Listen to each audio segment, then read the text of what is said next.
Hello and welcome to today's webinar. So today we're talking all things commercial. We're talking commercial conversions, we're talking developments, we're talking kind of top 5 ways to make money with commercial properties. Now, to kind of help us with that, I've invited a lady called Suzi. Hi Suzi, how you doing? Afternoon, everyone. Hi, Paul. So Suzi is a surveyor. She's ex-CBRE, ex-B&Q, ex-Land Securities, turned commercial investment developer, and set up Strong Oak Developments and Investments as a business sort of to trade through herself, and then set up a training company as well. So I think we're in pretty safe hands here today.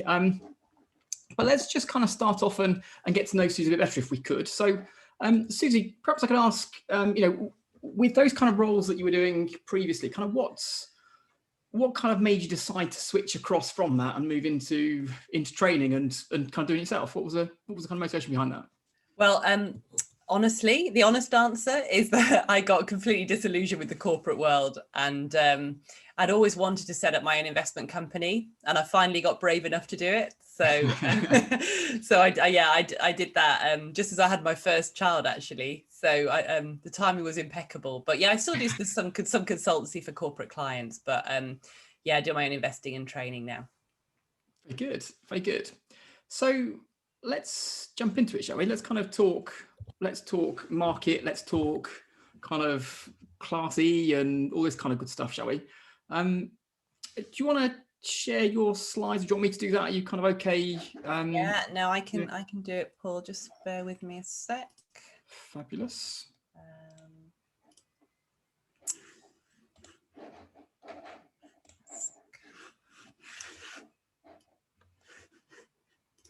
Be a slight hiatus while I everything up and running.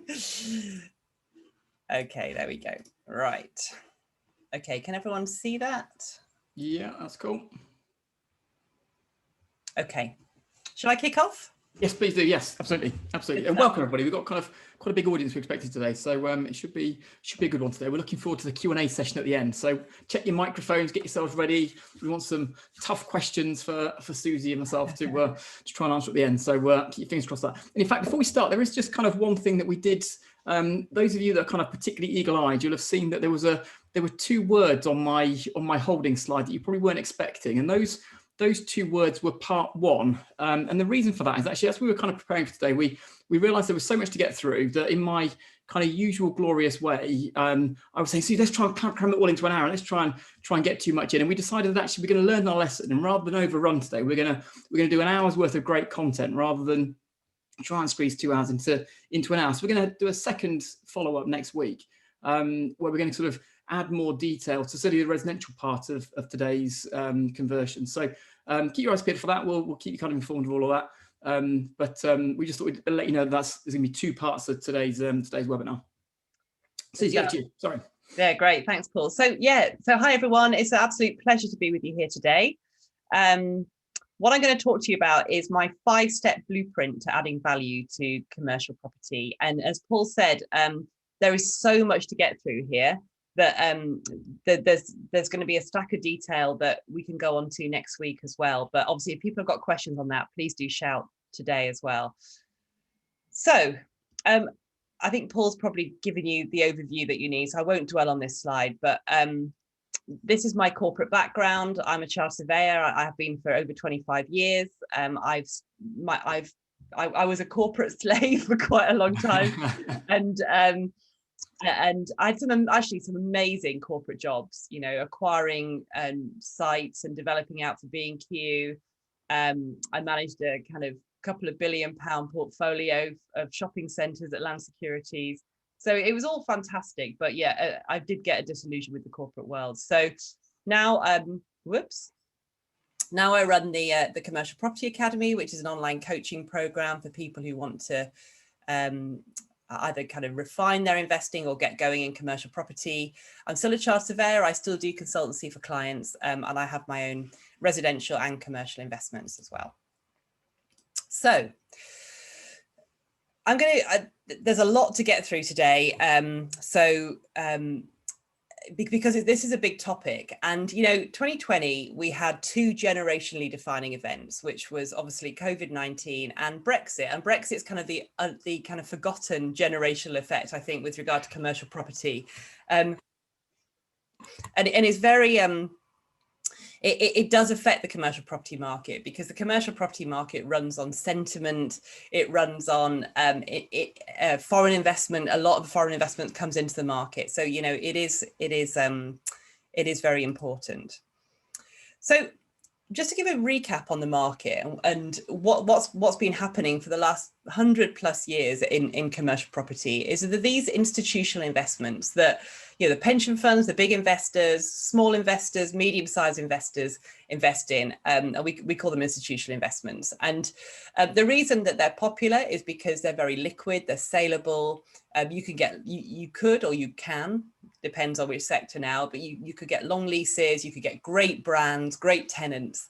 They're inflation linked because you can get rent review uplifts. And obviously they include the three main sectors of commercial property, which are retail, industrial and offices. But of course, with our generationally defining events in 2020, the whole market, the whole economy has been turned on its head. And each of these sectors is responding very, very differently to a very unique set of circumstances. So retail, I'm sure I don't need to tell anybody what's been happening in the retail market, but it's Armageddon's probably a bit too dramatic, but there's definitely been some structural upheaval, which was kind of going to happen anyway. It's just been brought forward by a few years. The industrial market is kind of amazing. It's kind of, especially logistics. It's got quite a lot of sectors that do respond to current market factors like, logistic and online retailing. Cold storage for storing fresh food for online retailing, and vaccines, very importantly. I think it's going to be a massive thing going forward. Data storage, and then offices in terms of, are we all going to work from home or are we not? I suspect we all won't. I suspect there'll be some kind of nice mix going forwards. I suspect that there'll be a rise in demand for flexible office hubs locally, because people are utterly sick of their four walls. So these have been the traditional investments that have been invested in for many have and then there's others like build to rent, leisure, hotels that have also been investable because they have long leases, etc. But because everything's responding so differently to a really unique set of circumstances, then the only way to go with your investing from here on in is to niche your strategy. So not all retail is going to fail. Not everyone's going to work from home going forwards after COVID. So it's about looking at markets and sub-markets and working out where you're going to invest. And for me, this is almost the most important thing to do, because it's very difficult to add value to commercial property if you're not investing in the right type of property in the right location. So and also there's going to be emerging trends as a result of all these generational changes. And, we're probably at the beginning of the curve of some of them. And therefore, there's potential massive value uplifts in some of these rising trends that have emerged from Brexit and COVID. And I'll give you some examples of those now. So, healthcare, pretty obvious why that's an emerging trend or kind of a continuing trend. I know that the NHS are taking primary care out of hospitals and moving it into the community. So, there's also opportunities for chiropractors, physios. I think we're all much more health aware. Build to rent, multi-family in the US, which is the same as build to rent in the UK, is a much more sophisticated market than it is over here. Again, that market is going to evolve. It's going to change. It's going to be a really growth market, and for people that can get it right. Then we've got data storage. Now, with Brexit, with the changing data regulations, what UK companies used to do is have like a conglomerated data storage facility in Europe, but now they're two separate administrations, people having to onshore their data storage. So again, data storage is definitely hitting the boxes. And environmental trends. EV charging is a big one, you know, and there's others, wind farms, etc. But EV charging is a big one. And, you know, that is going to be a massive growth sector over the next few years, whether you put them in your developments or whether you actually, you know, are all our petrol stations going to get converted to electric stations? Possibly, probably at some point. So it's about kind of spotting these trends and kind of investing early. And what you're looking for is something called yield compression. I'll explain in a minute kind of what that is. And really the way to do your niching is to do, first of all, do lots and lots of research. That, for me, that's the most important thing, into your sectors, the geographical locations you're investing in. And you know, look at the socioeconomics, look at everything to do with that. And of course, part of that is to look at the requirements. Tenant requirements are absolutely crucial, because the value in commercial property is whether it's tenanted under a lease or not. So looking at the requirements is really important. And you can do that through agents and do your own research. Routes, this is kind of making sure you've got multiple exits, making sure you buy well, you know, whether you buy through options or exchange delayed completion, whatever, trying to get income from day one, especially in this market, and making sure that you've got multiple exits. So you might want to let to a commercial tenant, but if you just can't do that, can you do a conversion to residential? You know, it's all about having multiple options. And then obviously your returns, you know, which need to be calculated from the outset in terms of each of the ways you're adding value. What are the returns you get out of it, and can you get those financed, and do you want to get those financed, and at what loan to value, what kind of interest rate, etc. And really key to all of these is relationships. You know, great relationships with commercial agents, great relationships with tenants, great relationships with your brokers, and you know, other bodies like councils, etc. So Nimbus, I use Nimbus, and I have to admit I'm quite new to Nimbus, but I find it a bit of a game changer in terms of knowing your market, you know, this research element of it. So obviously you can look at the types of property, you can look at values or what things are bought and sold for. You can also do a gap analysis. So say you've got a high street that you want to invest in. You can look at the vacancy rates, or from the comfort of your own home. You can look at which tenants are missing from that lineup that are on similar high streets to see where you might start targeting tenants. You can obviously look at the socioeconomics locally. There's also facility through company export, through leasehold download. So you look at other locations where those particular operators are, and you can look at you can download their leases, what kind of lease terms they take, absolutely invaluable when you're negotiating with a tenant. You can also look at what kind of sites they take, you know, location, size, shape. You know, tenants are quite picky. So if they've gone here and they're saying to you in the negotiation, they won't take a site in, you know, this type of location. If they've got a similar type of location elsewhere, you know, they're kind of calling your bluff. You can also do a planning search, find design team architects to use through Nimbus. You know, you can find out who the local council is, etc. So, you know, I'm finding with regard to all of this research, Nimbus being very, very important. Just a quick thing about, I'm not going to dwell on this because we want to go on to moving to the added value, but a quick piece about deal sourcing. And obviously Nimbus can really help with this, you know, direct to vendor especially, but obviously you can find boards to find commercial properties. Agents, between 50 and 80% of deals are done through agents. And, you know, if you get a good relationship with a commercial agent, you can get properties off market as well. So that they're a really valuable source. Through online portals like Rightmove, Zoopla, Property Link Estates Gazette is the biggie. CoStar is a really big player. There's also a local data company, Completely Group, do a plugin on that. Direct to vendor, this is where Nimbus can really help with direct to vendor sourcing. Repossessions, I think that there's going to be more of those as the year goes on. Auctions have gone ballistic at the moment, actually. Like, pricing is pretty aggressive in auctions at the moment. So that's interesting. Empty properties list from the council, again, you can do the direct to vendor sourcing through Nimbus on that. There's also there's a specific government website and also the local authority websites, all of which are advertising government property for sale. Or you can buy businesses like you know, a serviced office business, or a pub business, or a retail business, and there's specialist agents like Florets, Kensingtons, etc., who deal with those. There's sale and leasebacks, which are where an occupier owns their own property, and you can do a deal with them, which I'll come on to later. And obviously Nimbus can help with that. So just a little reminder about how we add value to commercial property. So this is our calculation to work out our capital value. So very simply, it's annual rent divided by the yield. And I'll talk to you in a minute about what the yield is and why it's important for your investing. A tenanted property is worth more than a vacant property. So unlike residential, where you do a refurbishment and even if it's vacant, you're adding value, that's not possible with a commercial property.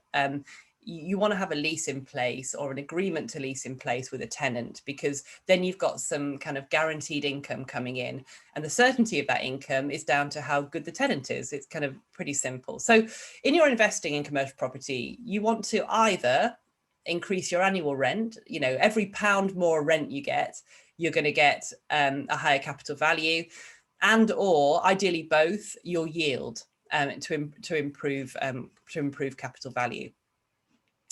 So what is this yield? Well, basically, when a valuer is coming around a property, they will be looking at everything to do with the property, and valuation is an art, not a science. So what they'll be doing is they'll take into consideration everything to do with the property, and then they'll, using their judgment and experience, they will apply this yield to the property. It's a multiplier effectively of the rent.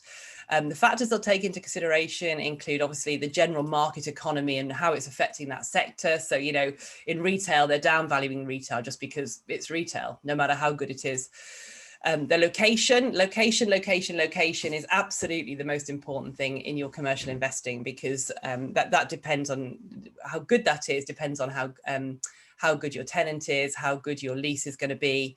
The type of property is really important, because tenants will only take a property that suits their business needs. The tenant covenant, the tenanted is a quality of the tenant.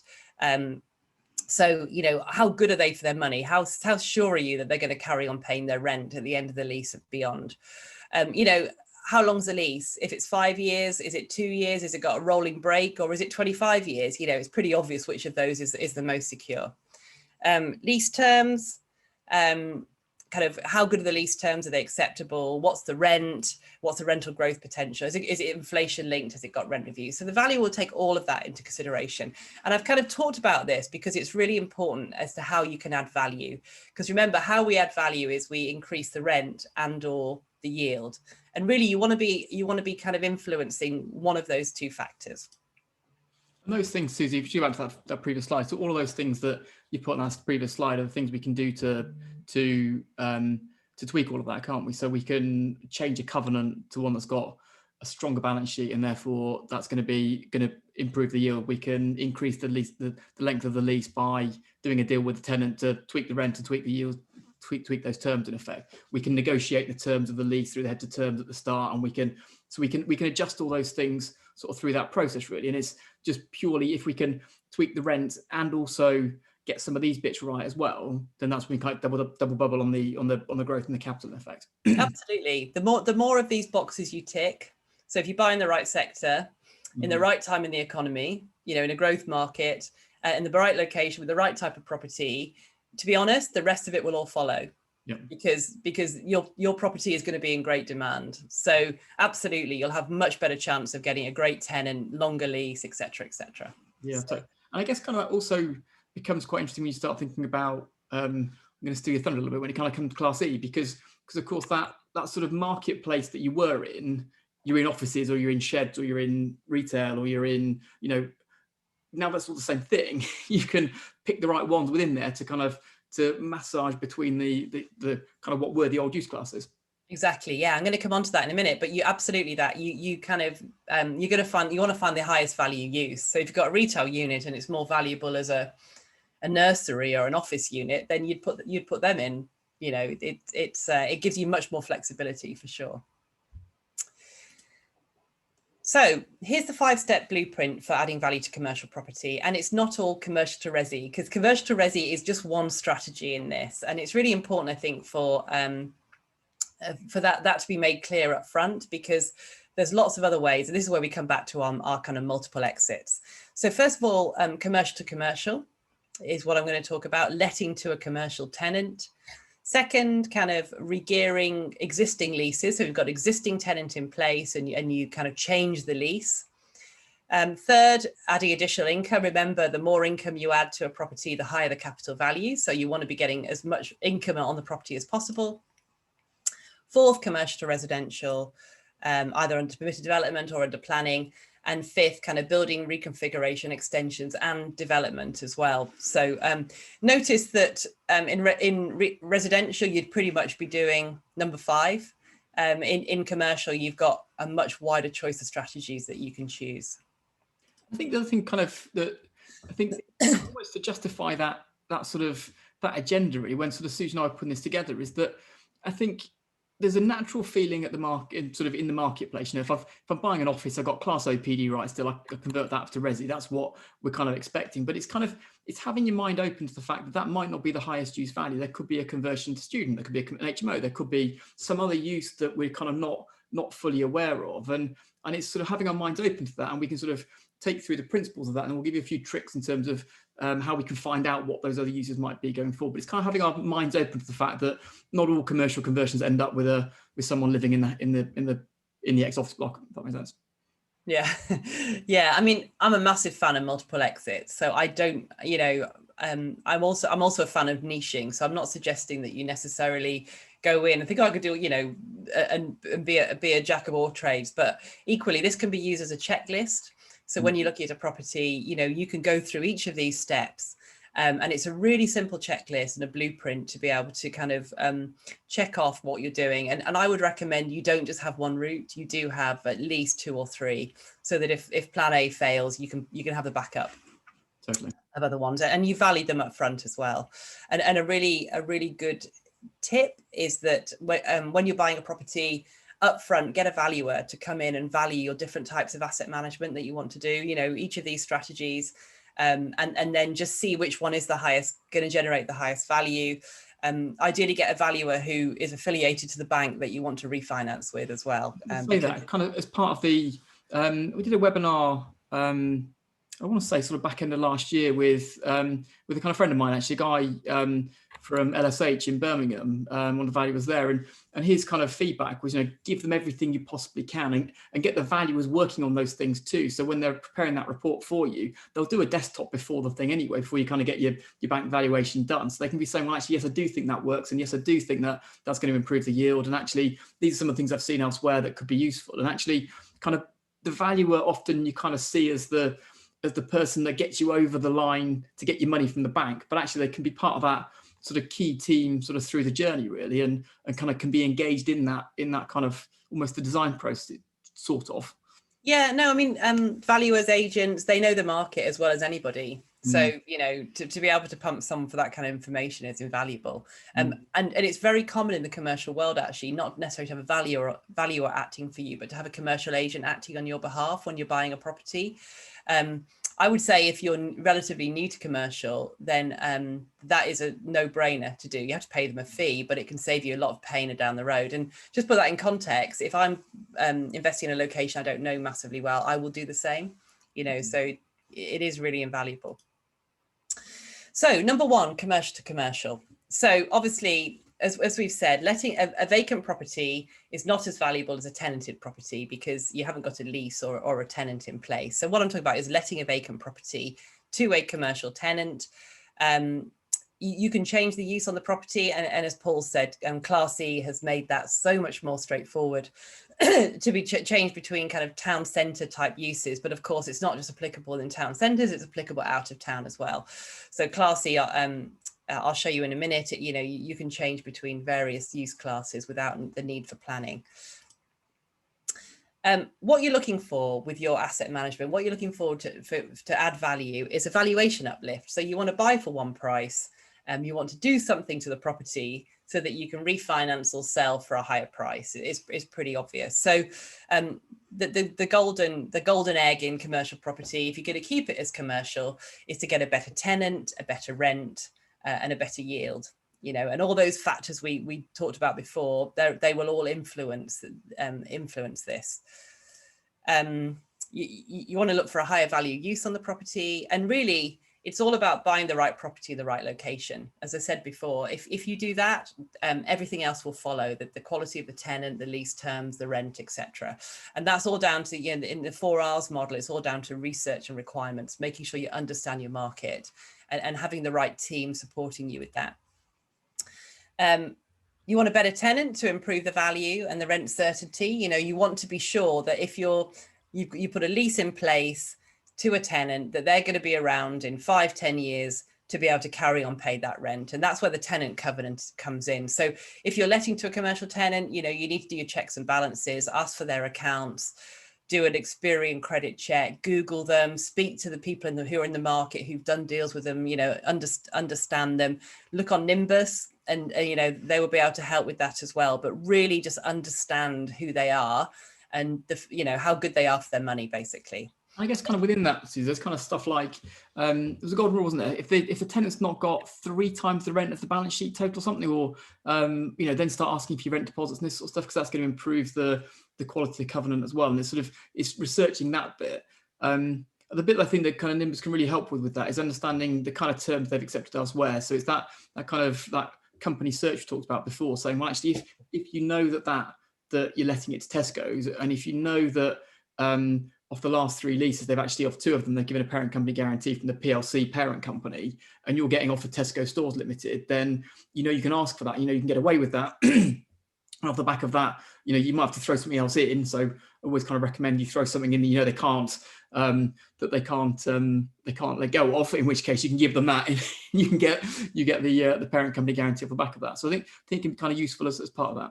Yeah, no, absolutely. You want to get the best covenant you can, the best company you can. You want to be, if you can't, as Paul said, if you've got a local operator, try and get 2 to 3 months or as much as you can as rent deposit in the bank, so that if they default, you've actually got some backup. Try and get guarantees, guarantors, whatever it might be. But you just need to make sure that you've got some certainty. And of course, banks will want that as well if you're refinancing. Just one thing, actually. I had a couple of comments in the chat from Andrew saying he's struggling to hear. Is everybody else okay? Okay, we've got about 300 people on the moment. So I would have thought we'd have more kind of comments around not being able to hear us correctly. But perhaps somebody else could just pop in there and say, yes, size okay, all good, all clear, yeah, no problem, can you just find, yeah. So I think Andrew, I'm afraid is your end, I'm afraid. So perhaps just check your speaker settings, stuff like that. Fabulous. Okay, good stuff. And always try and make sure. Brilliant. Apologies. Right, let's get back. I missed that. And make sure you get income from day one. So make sure that if you can buy by way of an option or exchange delay completion or whatever it might be, so that guaranteed income from day one gives you value uplift from day one, which is what you're after. And of course, we've talked about multiple exits as well.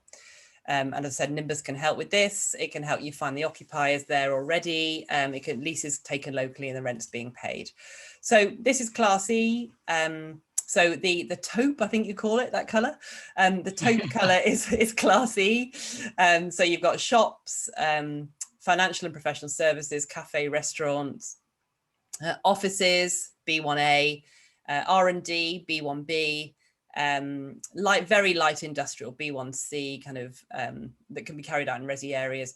You've got health, the former D1, and gyms, indoor kind of recreation type uses in D2. They're all Class E, and you can basically change your property within that use class. I'll talk about that in a bit more detail later, because you must verify what the use is of that property before a certain date. That is really, really important. I always kind of, when I look at that slide, I always kind of, I don't know how you kind of feel about it, Suzi, but I always kind of look at, shops, and I think, well, that depends on the zone A, and that kind of, depending on how prime we are, that's going to affect what that's worth. And you look at offices and you go, well, round where we are, decent office 20 quid a foot, average stuff's 10 quid a foot, 12 quid a foot. And then you sort of look at R&D and sheds, and you think, well, sheds are 6-7 quid, something like that, And so all these uses in my head have got different values, and now it's all the same. And it's kind of, well, where are the opportunities to switch one to the other? Because actually the underlying fabric and underlying building is worth what it's worth based on what it is and where it is. And actually that kind of change, there's got to be value in those changes at the moment. That's kind of what I believe. It's kind of exciting times, I think. Yeah, and I don't think valuers have got their head around it yet. Mm. I just genuinely don't think they have. So I think this one is definitely evolving for sure. Okay, so how do you find tenants for commercial properties? So through agents, I've already said, you know, that they can be fantastic. They've probably got great relationships. They've probably done 3 or 4 deals this year already with that particular tenant if they're a brand. So, you know, really great source of finding tenants for you. You put a board on the property. You can actually do that yourself. You don't have to go through an agent, but I would suggest that, excuse me, I would suggest that it's probably better to do it through an agent, but that's only my personal view. Direct contact with tenants, so you can actually phone them up direct. Quite a few of them have acquisition teams, especially in the big brands. If you're looking for local operators, you can put an advert on the local Facebook group or contact local tenants direct.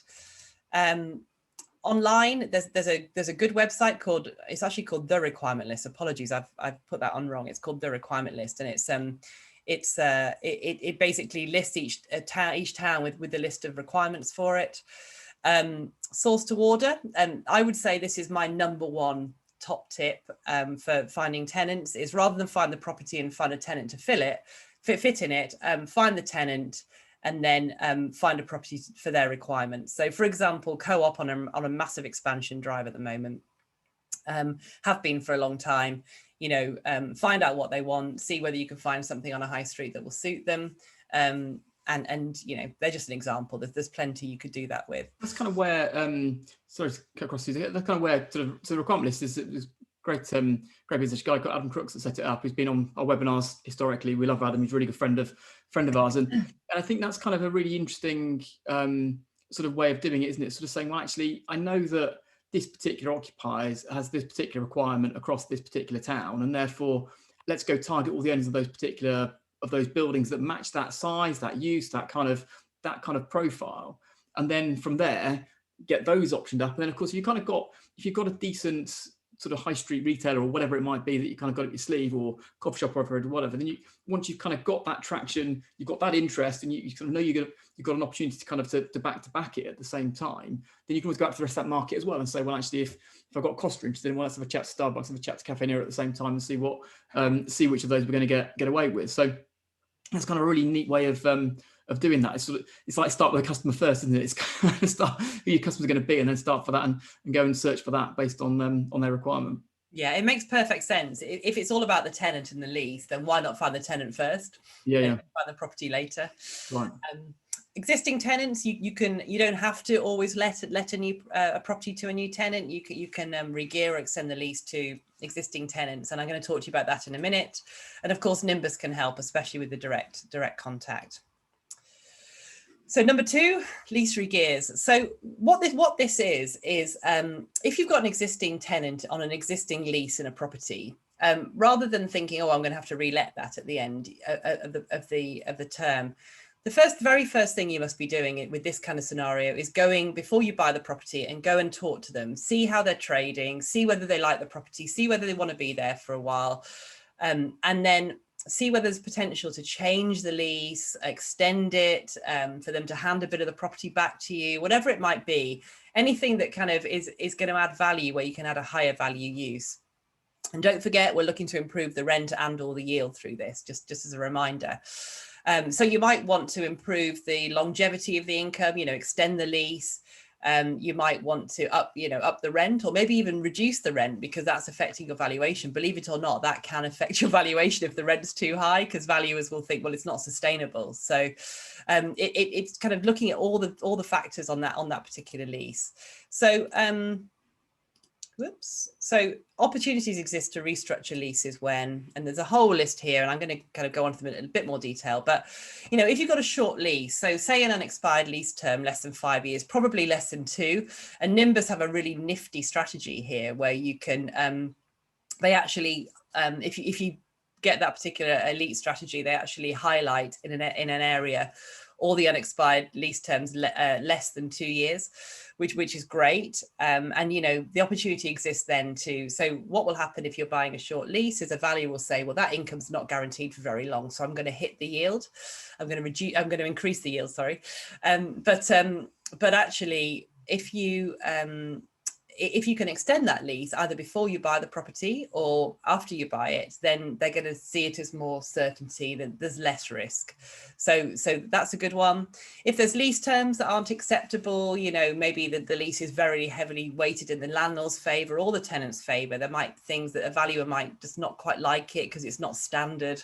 So you could change those. If it's got break clauses, you know, you could take the break clauses out. Anything's possible by negotiation with tenants. There's a lot of legislation around leases, so you need to make sure you've got a solicitor acting for you. But if within reason, pretty much anything is possible by negotiation.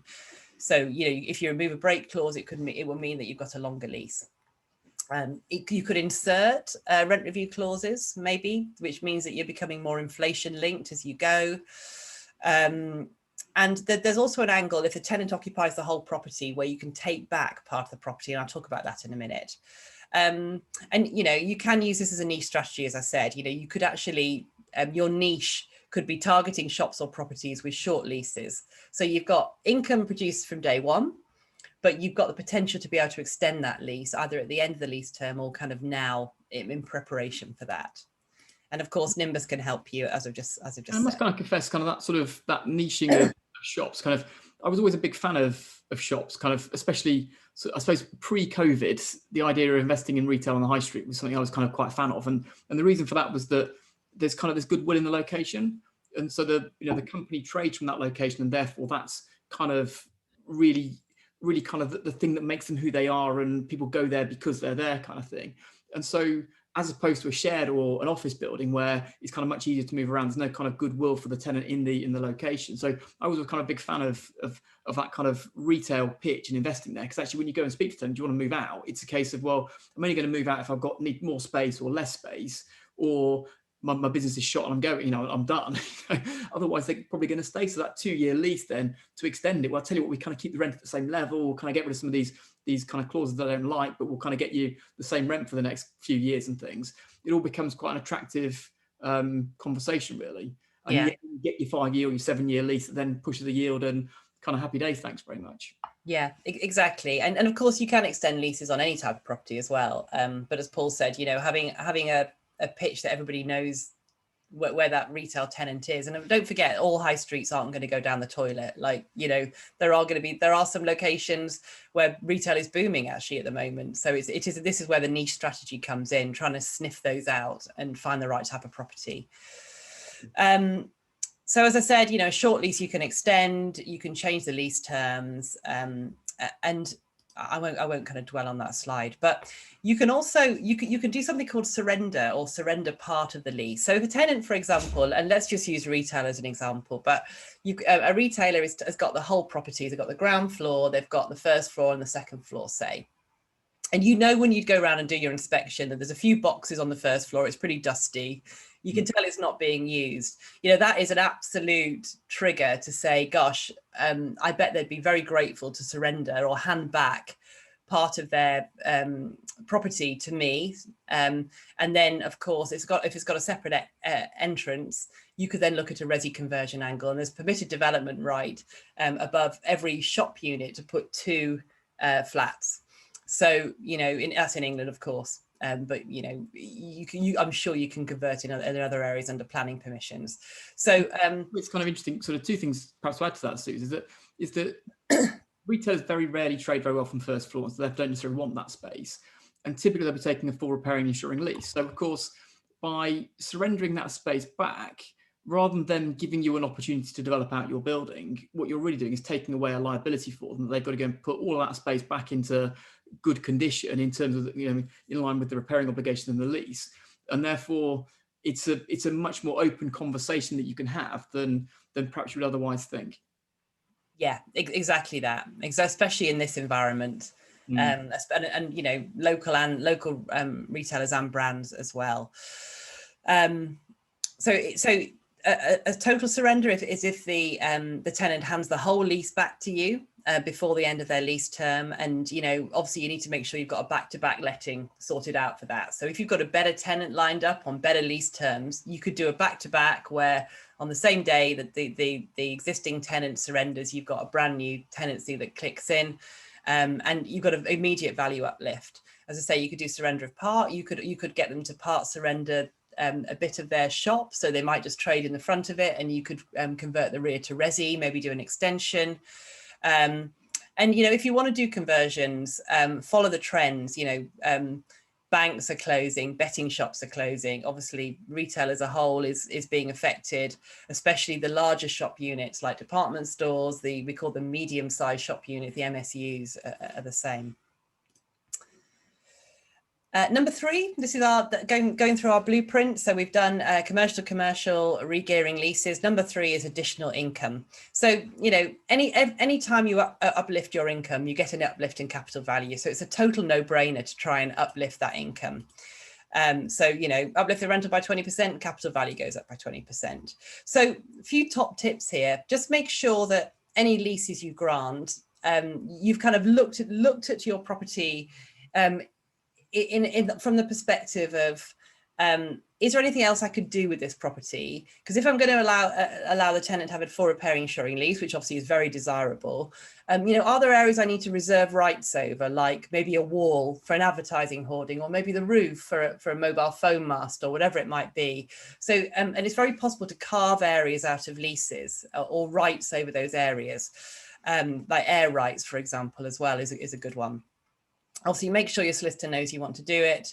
There's a variety of strategies that you can use. So just throwing some ideas out there of additional income you can put in. Obviously, try and get the income as high as with the tenant as possible. That goes without saying. If you're in a prominent location on a good highway, then advertising hoardings. You know, the main 2 players are Clear Channel and JC Deco. And, you know, if it's very prominent, you need to go for planning. But if you've got the right wall and the right location, digital or kind of analog type hoardings are good. Mobile phone masts, they used to be very lucrative, not a bit dodgy on the health benefits or disbenefits, but it isn't becoming quite as lucrative as it used to be. They're changing their model, but, you know, still possible to do. EV charging, like I said earlier, you know, I know a lot of people that are putting these in developments now. And there's different models, different EV charging companies. There's a model where you can put adverts on the EV charging station. You know, people like Tesco and Sainsbury's use companies like that. And you get a share of the spoils from the EV charging. And there's ones where you actually have to pay the EV charger to come in. But you know, it's about finding the right operator in that space. But EV charging, and that's going to just be grow and grow and grow. Put it in HMOs, etc. as well. Install facilities a tenant might want. So, you know, what we want to do is make sure that our property is the best property in the best location, or if you haven't got the best location, at least it's the best property in that location. So you can install facilities that that maybe other landlords haven't done, like security cameras. You know, you can provide additional parking, maybe a higher specification of building, maybe a better access, you know, access road for industrial properties or whatever it might be. Anything that kind of gives you a cut above the rest.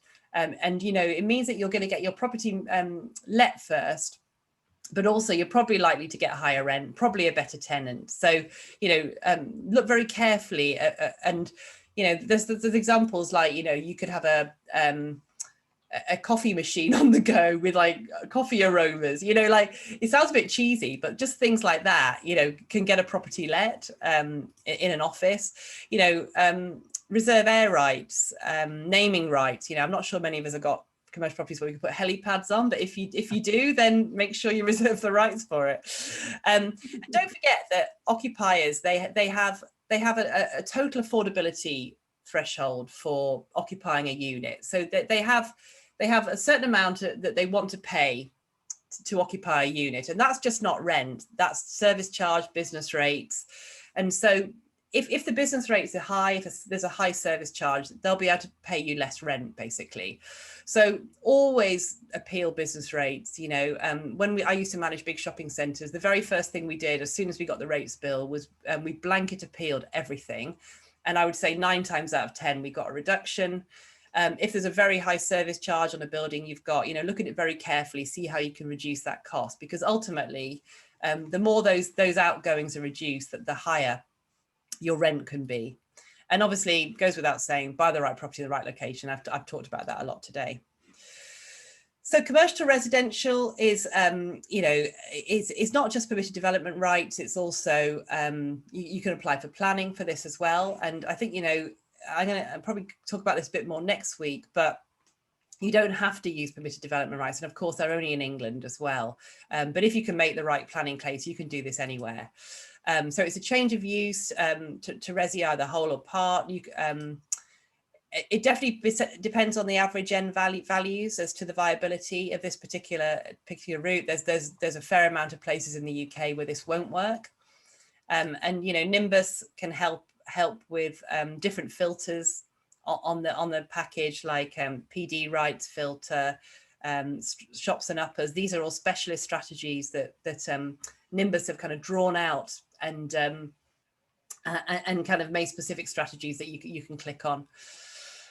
Low value commercial properties in resi areas as well. You can plot the above on a map. And then in terms of airspace, because there's these new PD rights in airspace as well, there's also strategies for that, which I'm sure Paul can give more details on if people wanted at the end.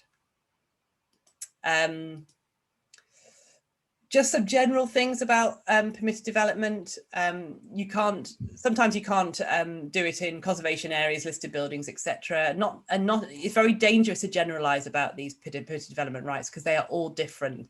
They've all got different dates. They've all got different requirements. So, this is where the devil's in the detail.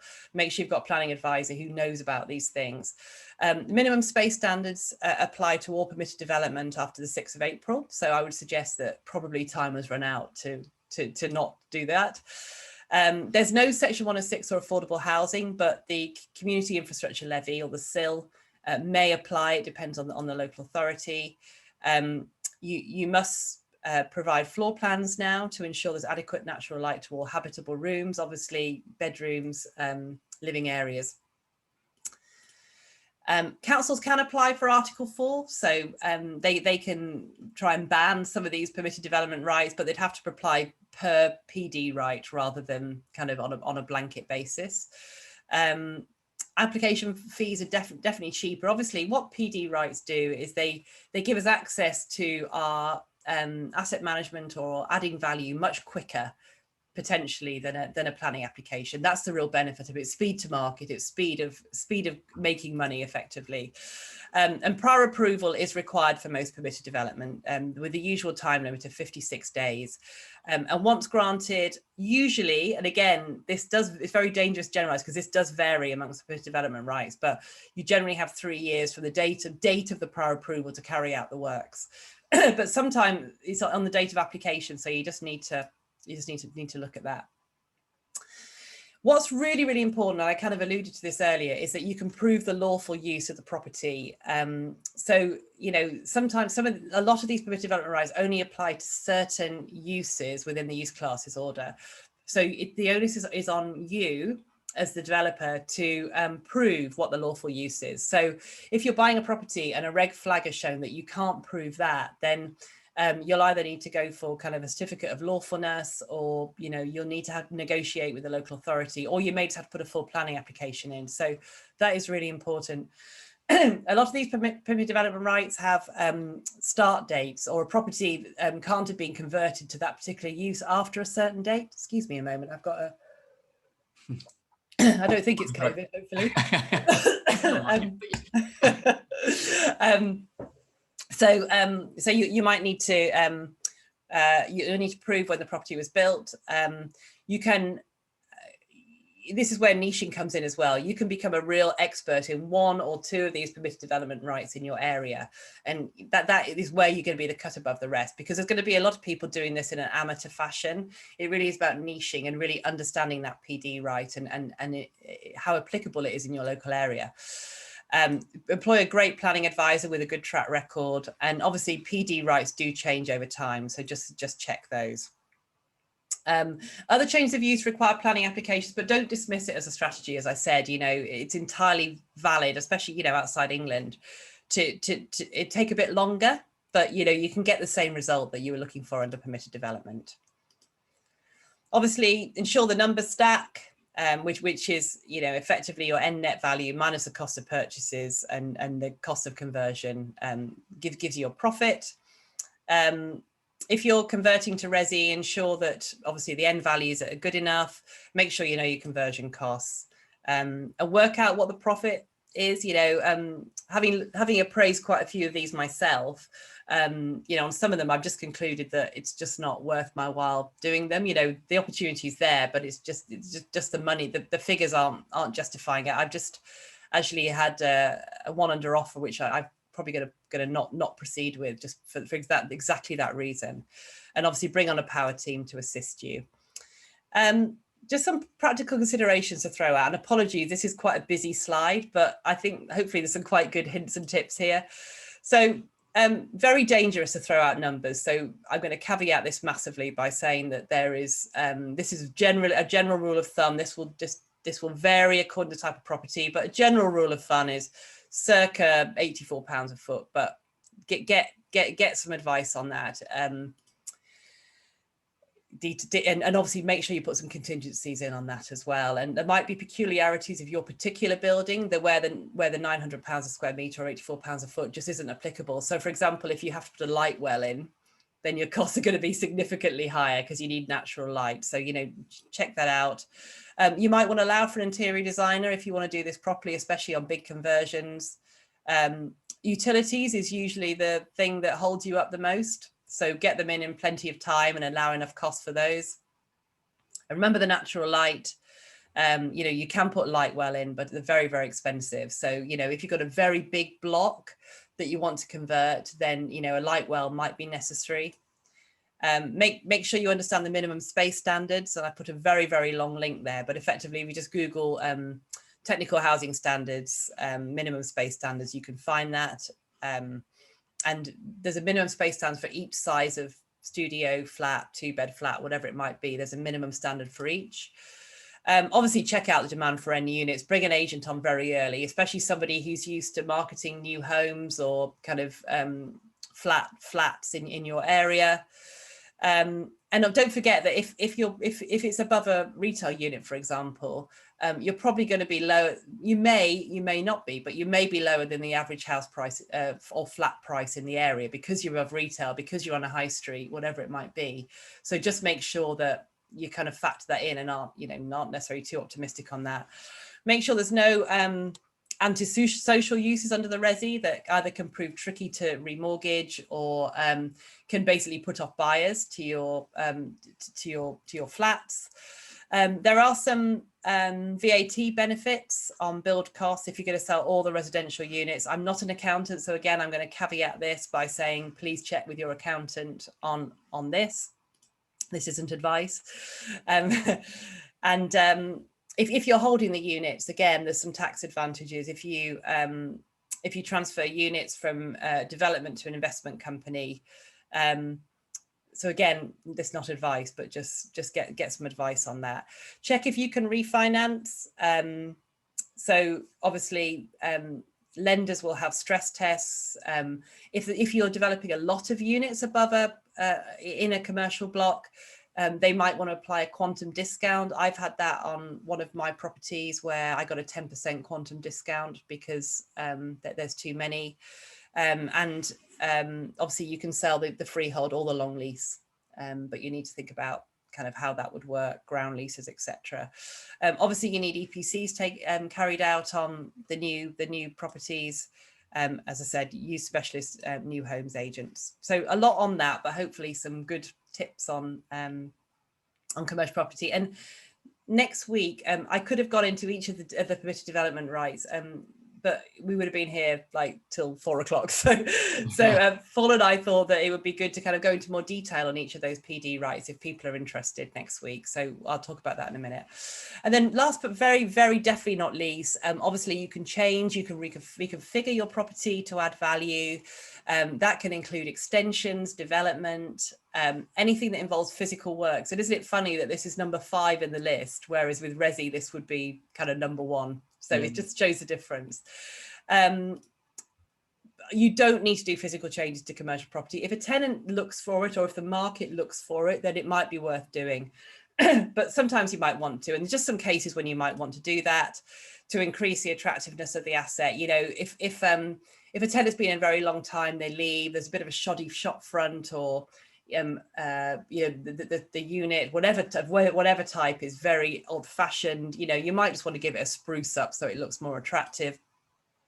You might want to make it more attractive to one tenant, or a tenant might have actually said, well, I'll take it, but only if you do this amount of works. So, you know, again, that's when you might want to do it.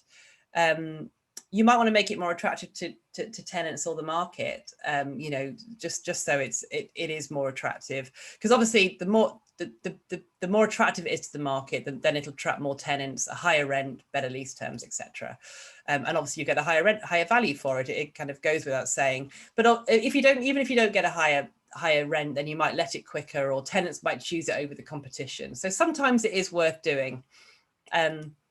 But you need to, and you can use permitted development as well, but you need to make sure that you're not just doing work just for the sake of it. You know, that's the key message with that is, you know, make sure that you've spoken to agents, you've spoken to tenants, you understand what is needed in the market and what's going to add the most value. And the same goes through development. You know, you would really want to pre-let or get an agreement to lease agreed with a tenant before you start doing any works in an ideal world, because then you've kind of got your tenant nailed in and you're just doing works to enhance the value of your asset. So again, I'm going to go into more detail on that, because each sector of property, there's different things you can do to your property to make it more attractive. So that really was a whistle stop through it all. I could have taught this for hours, but adding, you know, the 5-step blueprint for adding value to commercial property. So we've talked about commercial to commercial, re-gears and lease negotiations, adding additional income, commercial to resi, and building reconfiguration extensions, including development. And, you know, this could just be used as a very simple checklist when you look at your commercial properties. So, sorry, Paul, I don't know whether you want to. You carry on. You finish off, and okay. Okay. So the time for the next webinar is at 2 o'clock next Tuesday. So we'll all be after eating all our Easter eggs at the weekend, back with a shock. But I'm going to go into more detail on the commercial to resi, on the PD rights, more practical hints and tips. And then a couple of the PD rights change at the end of July. So kind of how will it look and feel after that?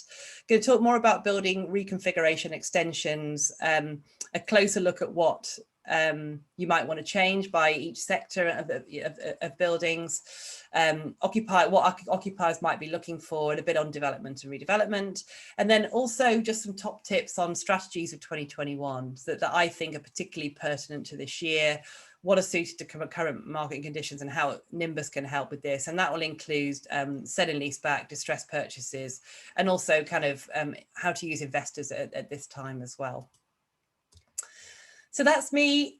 Please do get in touch. Obviously, I'd love to hear your questions now, but please do get in touch if you'd like any more information. I do run the Commercial Property Academy, and I release that quarterly. It's an online coaching program, which also there's also an hour's live mentoring, group mentoring every week with me on Facebook or on Zoom. So if anybody's interested in that, please do get in touch.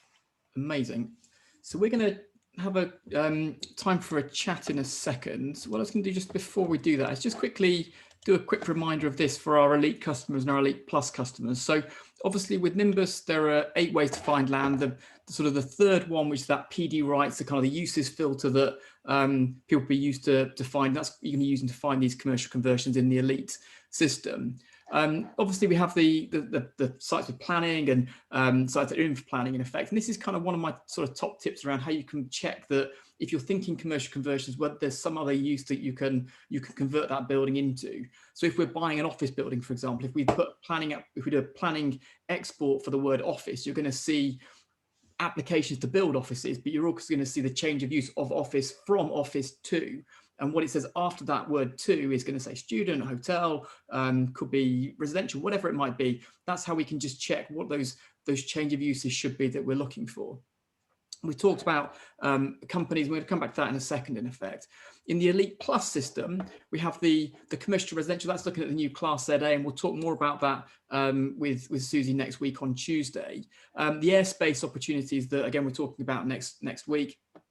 But of course, the shops with uppers, the Class G, Class M, PD rights around changing shops and the 2 flats above, that's strategy 4 on the Elite Plus system. And of course, we also have strategy 5 on the Elite Plus system, which is the low value commercial buildings in residential areas. This is kind of where Nimbus is taking into account that sales value in a particular area to then allow you to work out which buildings can you afford to buy.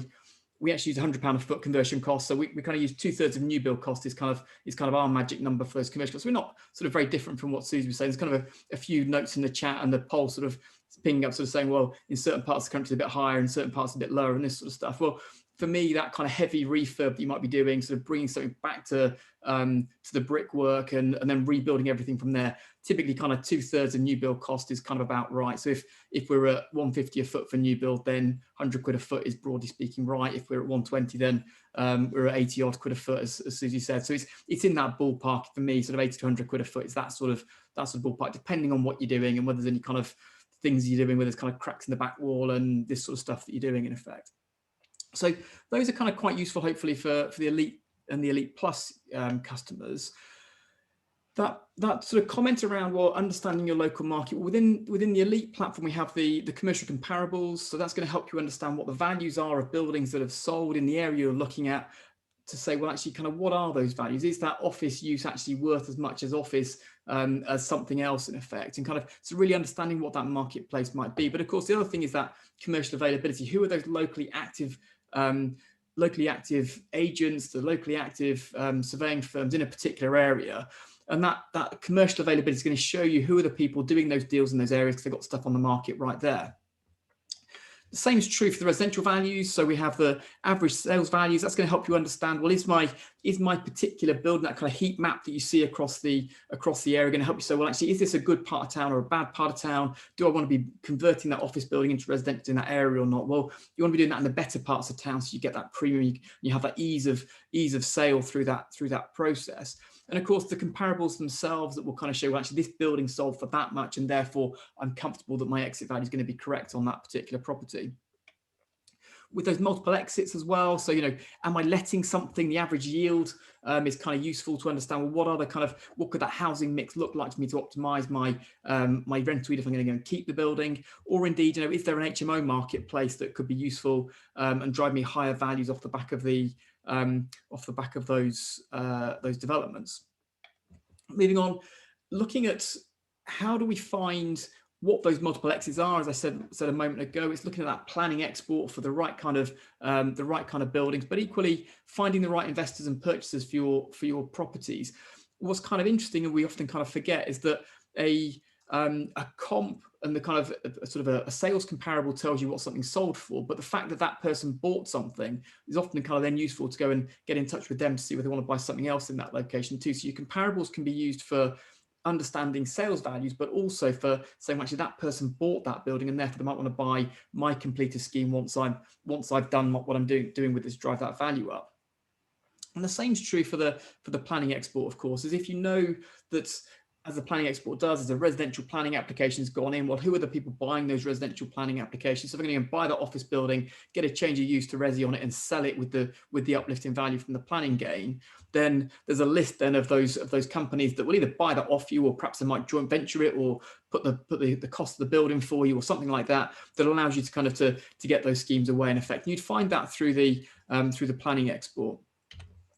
As you mentioned, the lease negotiations and kind of contacting companies direct. Start with the occupier and then sort of build from there in effect. So if I know that Tesco's have got a particular requirement in a particular area, I can do a search through the company search for Tesco's. That will then obviously plot their estate on the map, and I can then see, well, where are they not, which parts of the high street are they not, and where might they want to be.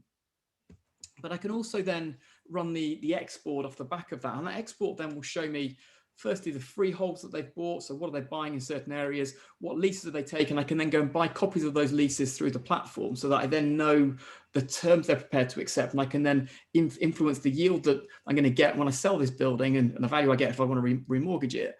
by getting those terms right. So I can see what are the best terms they've taken, what are the best terms that board is prepared to accept.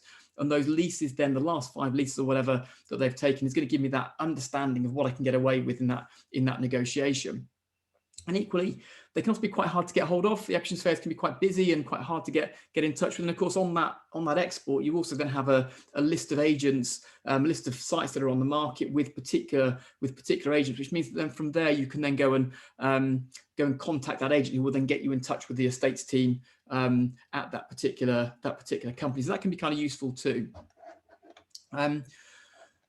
Let's just kind of finally saying, well, actually, these are the sort of using that planning export to say, well, which are the active companies that are buying stuff. So if we filter that by the date last sold, we look at the stuff that's been bought in the last 3 years. With that planning export, we can be setting it to say, show me sites that have got a residential planning permission on them, and then show me where they've sold in the last 3 years. That gives us that kind of list of, well, these are the active people buying stuff in my area that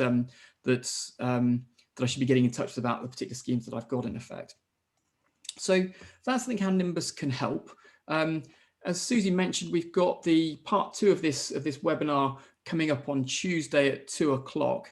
We're going to go into more detail, as Suzi said, around those kind of residential conversions and the kind of the changes that we might be able to, kind of the alteration we might make into the buildings themselves. Here at Nimbus, kind of what are the next steps for you? Well, you hit the ground running. You can trial our elite platform if you want to do that. As part of that, you get access to the same tools I've just shown you in those last few slides. We then have on-hand support as part of that, so our customer success team will kind of help guide you through that through multiple channels. And of course, if you'd like to see me doing some of the things that Suzi's been talked about on the elite platform, we've got a second webinar that we can run. We're running tomorrow morning at 11:30 to show you those principles that Suzi's been talking about and showing you showing the platform in action. Alternatively, you can book a one-to-one call with one of our team to run you through that too. So if you're keen to do that, then what I'm going to do, I'm going to launch a poll just while we get ourselves ready for the Q&A session. And Suzi, you've got, let me just scoot through that. There are your contacts. If anyone would like to get in touch with Suzi as well on the poll, there's firstly, if you'd like to join me tomorrow morning at 11:30 for me to show you how to use Nimbus to do the things we've talked about, then that first question is for you. If you'd like to look at the 14-day free trial with us, that second question is for you. And if you'd like Suzi to get in touch with you regarding her webinar courses starting in April, then that third question is for you. We're going to take a break just for 1 minute while we get ourselves ready for the Q&A. If you can be checking your microphones at the same time, if you've got questions you want to ask, we're going to invite you up live onto the stage. If you give us 1 moment, we'll see you in just 1 minute.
Right, so I've got some questions here that we've had sent through.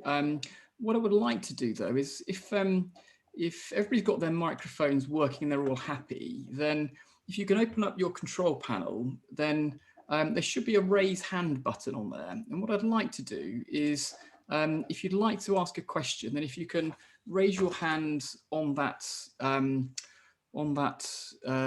little control panel, then that will alert you to me on my little screen here, and then we'll get you up and we'll have a chat to you. So so we've got a few people that would like to. I think Lola might have been first, albeit I don't know if she's put a hand up. So Lola, can you hear us okay? Yes, I can hear you. Fabulous. Do you have a question for us? No. Okay, fabulous. No problem. I think David has. We'll move on to David. Hi, David. Hi, David. Yeah, can you hear me? Yes, absolutely. Yes. How you doing? Okay, absolutely fine. Good presentation, both. Thank you very much. That's very helpful.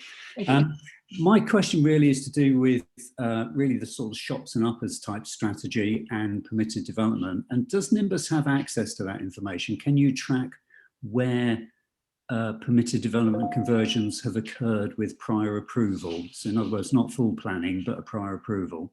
Yeah, absolutely. So the strategy number 4 on the Elite Plus system. So on the Elite system, you can use the uses filter. So the uses filter will show you where the retail properties are. And then from that, what you'd be looking for is then you'd open up the information panel for each of the properties that it shows. So it kind of filters the map down, just shows you retail properties. Then you click on the title, it'll bring out the information panel.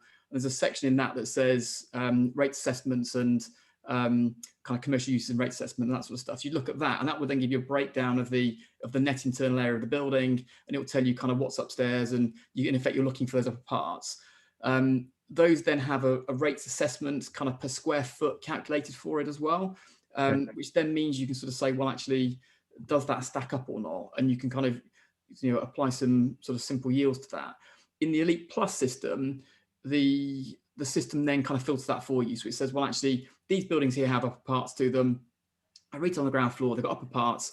Those upper parts then have been valued based on an 8% net initial yield in effect, and £100 a foot conversion cost as well, actually. And then these here, the residential values are high enough for that conversion to stack up in effect. So it does all that kind of heavy lifting for you. Click it and it just plots it on the map for you. And you can obviously then start looking, where is it on the market and this sort of stuff too. So in the Elite Plus system, yes, it's a single button. You can do it in the Elite system, but it's a bit harder than on the Elite Plus system. Okay, thank you. Fabulous. Thank you for your question. So we have, I think Anshul was next. Let's see if Anshul. Hi, Anshul, can you hear us? I can hear you. Can you hear me okay? Yes, absolutely. Yes. How are you doing? Very much. You sort of answered my question, but I'll just go through the question anyway. As a newbie to commercial to resi developments, I'm struggling with how to value commercial buildings which are advertised for sale. I saw a property today and I multiplied the residential value pounds per square foot by the commercial square footage and got a ridiculous sum, which is 4 times what it's on for sale for. What are the basic tenets of how to come up with a value for a commercial property? I know that's kind of a very loaded question. There's a tool on Nimbus Plus, but how do you do it without Nimbus Plus subscription? And what kind of parameters do valuers use when they're trying to determine how much to sell a 3-story commercial property that hasn't been able to sort of rent out or lease out for the last year or two for obvious reasons? Which one to that? Yeah, by one was, yeah. Yeah, so gosh, I could talk to you for hours about this, I'm sure. So I suppose the simple answer, I'll kind of do the simple answer and I'll kind of go into a little bit more detail. So in a very simplistic world, you kind of call it vacant possession value, but actually in practice, what valuers do is they will basically apply a higher yield to the kind of rent they'll think they get on the property. So for example, and that's very kind of, that's rule of thumb, back of a fag packet type. So say you think when it's finally let, it'll be about 8 grand a year, or let's say 10 grand a year. And actually you think that when it's let, might be 8% yield. You need to speak to agents, find out kind of what kind of yield a valuer would use. They'll be able to tell you. I can tell you for sure now, banks will be looking and valuers will be looking, if it's vacant, a vacant property, retail property, unless it's in certain niche locations, obviously. So every rule's got an exception. They're probably looking at around 15% as a vacant possession type yield. That's the simple answer. So there's 2 ways you can do that. First of all, you can call around commercial agents. They'll use their gut feel as to what it's worth. And that's really worth doing because you can get some really great market intel from that. And commercial agents will generally be quite helpful if you can form a reasonable relationship with them. Or you can just do a bit of a rule of thumb type valuation like I've done. The more complicated answer to that is you just need to do it like a discounted cash flow of basically how long you think it's going to take for it to be let, then how much rent free or whatever you might need to give, or how long it's going to be void. Do you put, you know, and then applying a yield to the, discounting it back to the yield. That's how a valuer should do it, but I don't think they always do. So what you're much better to do, really, I would say, is speak to agents, get them to put a ballpark on for you, check it off with, you know, as I say, very rule of thumb. And again, I don't want to be held to it. So you need to do your own DD. But, you know, say it's a retail property, find out what you could let it for, put about a 15, 16% yield on it. You won't be too far away from what the value is actually at the moment, vacant value. And then obviously, as soon as you let that property, the yield will move right in because it's, you know, you're looking at a higher value. Yeah, thank you very much for that. My question is more around sort of when an individual wants to sell their commercial property, lock, stock and barrel with it. You know, you can work out how much a house roughly is going to be valued at down the road. What do they sell for in the last year or two? When you've got a 3-story commercial building that's being sold lock, stock and barrel for sale, how does a valuer come up with that? And how do you compare if the price they've put it on for is reasonable, overinflated, which is sometimes obviously is, it's human nature? Well, the simplest way to do that is through agents, is to just check it out with some local agents and just see what they think. I've kind of told you how a valuer would value it on that basis, but you know, the simple answer is just run it past local agents and see. You know, even if it's a selling agent, they'll be able to, you know, they're usually quite honest, commercial agents, although not all of them actually. But I think the other thing that kind of goes through my head is that the stuff like the rate assessment is kind of often quite useful because trying to work out what's the rental level, what do we think gets away at, you know, as kind of renting it as it is, can be quite tricky. And so if you look at the rate assessment, then that by definition is what the rent district value of the rent was back in 2015. So it gives you a, you know, it's at £6 a foot, so it's 6, 7, 8 quid. It's that sort of ballpark. It's not 10, 12 quid. It's kind of that sort of number. And then sort of depending on what other stuff's going on in that area, then, you know, well let stuff 6%, kind of tired stuff is 8 or whatever, then you can sort of get a bit of a feel for, oh, it's about this kind of level. And then you kind of know whether it's smoky or not. And if it's smoky, then you perhaps know how to deal with that, really. So I think that might be my kind of solution to it. And if it's kind of, I suppose if it's you've got office upstairs or something like that, then of course you could look at what have offices sold for elsewhere and sort of see what's on the market elsewhere as well. So looking at that availability overlay will show you what the quoting rents are for other offices around the area. And if they're quoting 8 quid and it looks similar to the kind of stuff you've got, but theirs is kind of neater and tidier, then, you know, you're at 7 or 6, something like that. So you can sort of, it's a little bit forensic to kind of get to that number. But I think you can look at other stuffs on the market. You can look at other transactions that have sold the same way you would for, you know, residential. You say, well, that 3-bed house on the market for 200 grand and there's 3 around the corner that sold for 190. It's like, I know what that's worth then. And the same is true for commercial property. You can look at what yield stuff have gone for, what kind of passing rents are, what the passing rent is and what they've got. They'll tell you what current rents they're getting on the building as well. But then equally looking at what other stuff's being quoted on the market, and that will kind of help you come to that answer. Yeah, and valuers, you know, valuers will look at comparable evidence. So they will, they'll do their own cash flows, but ultimately they'll make sure it's not too out of kilter with what's sold already. Okay, I'm sure move on to the next one. That's okay. So Sanjay, see if we can get you up. Hi, Sanjay. Hey, Paul. Hey, Suzi. Great presentation. Thank you very much. I think my question is to the former again. I think Suzi replied also on commercial valuation. You know, it does get tricky with the housing. It's very easy. I'm a commercial resi developer, but I'm focusing due to Class E on comms to comms and trying various tactics, which you rightly represented. But again, I get bridges and banks saying, okay, what's the brick and mortar value? I have a yield, like to give an example, it's a concrete example. I'm looking at a bank which has been empty for 6 years now. It's been now rented for on a 10-year lease for 40 grand a year. Now, if I'm proposing plus 3 flats above, which can be converted to 5 flats, that's the magic that we can convert into. But the thing is, I'm going to the lenders and they're saying, okay, what's the brick and mortar value now? So I'm taking the rates, which is on Nimbus very well shown as, let's say 23,000 is the rates. So I'm just multiplying by 10, just playing a magical rule of 10 and saying, okay, that's worth 230,000 as brick and mortar, but that's not fitting in well, Then I'm applying 6% as an average, which Suzi said, 15%. So I'm just dividing by 6 and then getting the magical number again. I'm getting the blend, but is there a better way because obviously I appreciate you can go back to agents and ask them these questions, but sometimes you are looking at 10 properties a day and you want to make a decision, one of them, put an offer down and move on, rather than, and agents, obviously you leave a message, how difficult it is to get hold of commercial agents. Let alone to ask this question, but to get hold of them to get to buy something which they already have in markets, it's better to ring probably our prime minister and you can get hold of them. Sorry, but that's how it is. So sorry, commercial agents, if on the call. Sorry. Yeah. Sorry for the long question, but that's where I am at the moment. Yeah.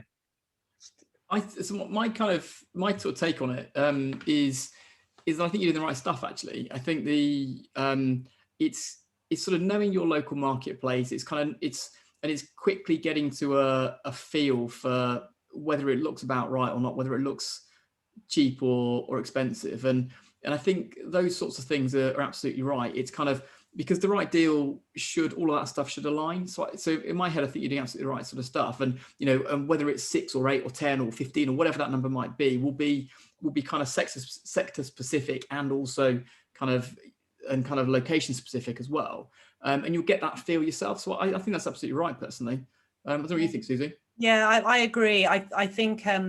I think when you first start doing this, until you get your eye in it, it can be quite challenging. And then you start to get a feel of kind of ballparks. I get a gut feel now. I kind of just say, oh, yeah, that's too expensive. And I haven't even done any maths, but I've kind of I've done enough in the market that I can feel whether it's overpriced or not, which is why I'm losing out on quite a lot of property at the moment, because the market seems to be pretty insane. I don't know where you live, but where I am, it's gone ballistic. People seem to be paying ridiculous prices for it at the moment.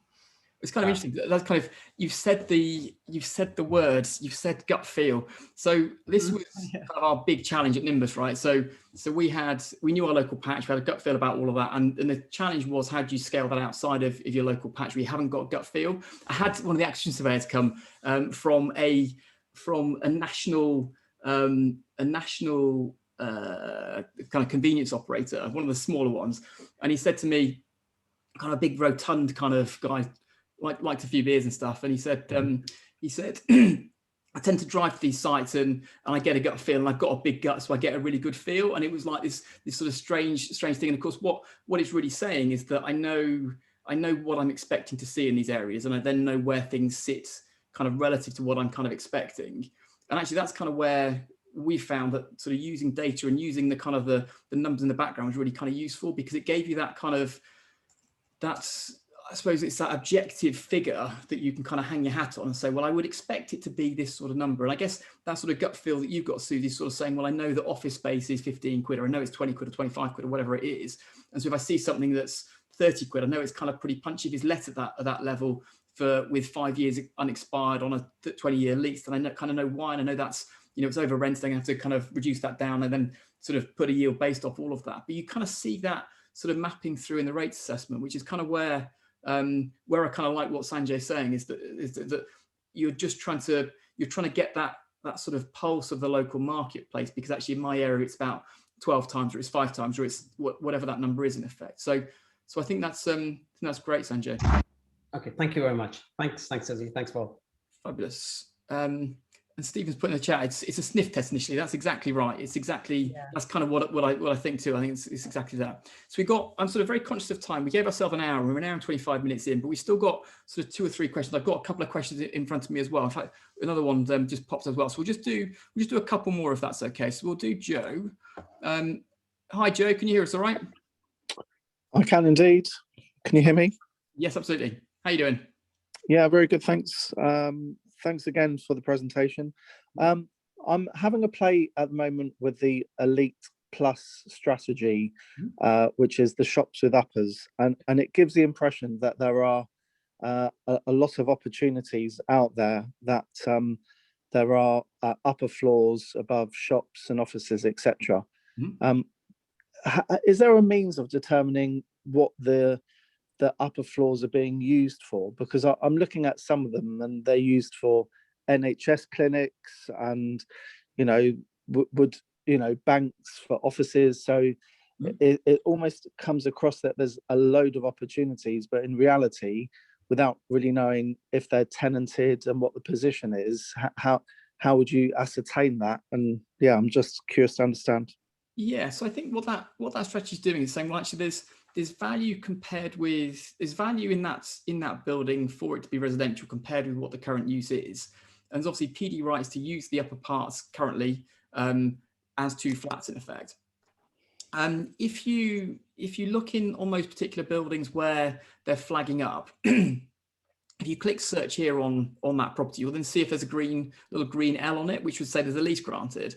And if that lease is granted, that would tell you what area is granted, where that lease is what areas of the building the lease is granted on in effect. So it will say, well, actually this first floor part of the bank is also let to Nationwide as well as the ground floor. And so I guess that kind of boils back to what Suzi was saying earlier, saying, well, actually, if you've got retailers or you've got, kind of what's the future of banking at the moment? Are they using the offices upstairs? Are people coming back into the banks? Are they kind of now online? All that kind of stuff is, I suppose, an interesting question, really. So the strategy is saying this is where the opportunities, this way where you can add value. And I guess kind of with the changes with COVID and all that kind of stuff, and the sort of various changes that are around, I guess that's kind of your trick is sort of, well, which of those then have we got willing sellers, and have we got then occupiers that are prepared to restructure? But typically, if you're taking retail space on the ground floor, then that first floor space is probably unlikely to be too interesting for them. Does that make sense, Jim? Yeah, no, it does make sense. I guess you just got to dip your toe in the water, I guess, and speak with a couple of local agents, but you don't know if the upper floors have been already sold off. So they won't have been sold off as part of that. So they won't be on residential leases, or they'll be in commercial use. Won't have been sold off as part of that strategy. So that there'll be opportunity in those. Okay, lovely, thank you. Cheers, Joe. Right. So we now, I believe, are the final thing for me to do now is just purely to say, firstly, thank you to Suzi for her time today. Thank you for a great presentation. I've really enjoyed it. Hopefully you have too, Suzi. Yeah, absolutely. No, it's been great with you. Thank you for inviting me. Great to see so many people. And of course, we'll look forward to seeing you on Tuesday as well. And of course, if anybody would like to join us on Tuesday, then please do let us know. We'll get you signed up for the for that session next week as well. We're looking at kind of the residential opportunities, obviously more in more detail, obviously. And then finally, a thank you from me to you for watching today. We've had a great time. I've been Paul Davis. We've been Nimbus Maps. We'll look forward to seeing you again soon. All the best.